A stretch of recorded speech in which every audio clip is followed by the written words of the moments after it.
In the MLB, about 26% of players are born outside of the United States.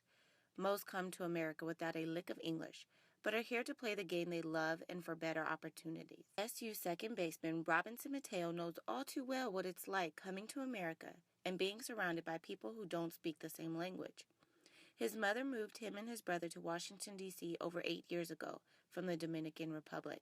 We actually was waiting for the green card for like 12 years, and after that, I was about to graduate in Dominican Republic, so it was a big decision for me to either come here or finish school there. When Mateo arrived in the United States in 2009, he had to learn a new language and start high school over. All my family told me it's better here, just come.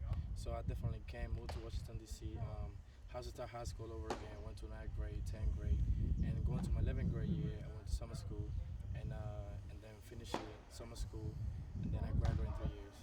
The fact that baseball is universal and a big part of the culture in the Dominican Republic. Being involved in the game also helped make Mateo's transition easy. There was no language barrier.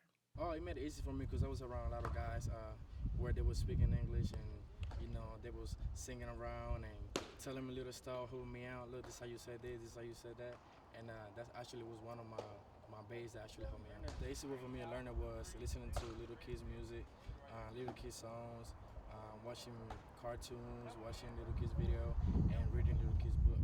Mateo has been on the baseball field since he was 3 years old, and that was one thing that stayed constant during his transition to the United States.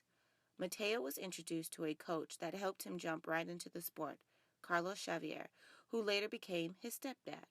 He actually met him, and he helped me out to get a DC Dynasty. That's one of the first summer league that I played for. Summer team that I played for. And after that, I met Coach Antoine. He was the head coach that actually gave me the chance to play for him. After that, I get in Woodrow Wilson High School, which is my high school that I went to. And I started as a freshman. The players that come from other countries to play this sport make an easy transition because baseball has its own language that no matter what your first language is, you connect once on the field. But baseball have a different language, so baseball you can actually communicate without talking. You just got a lot of signs going on and a lot of movement. You can tell what other people saying, what they're trying to tell you. So that's how I actually communicate. But coming to Louisiana was a little tougher due to the heavy accents.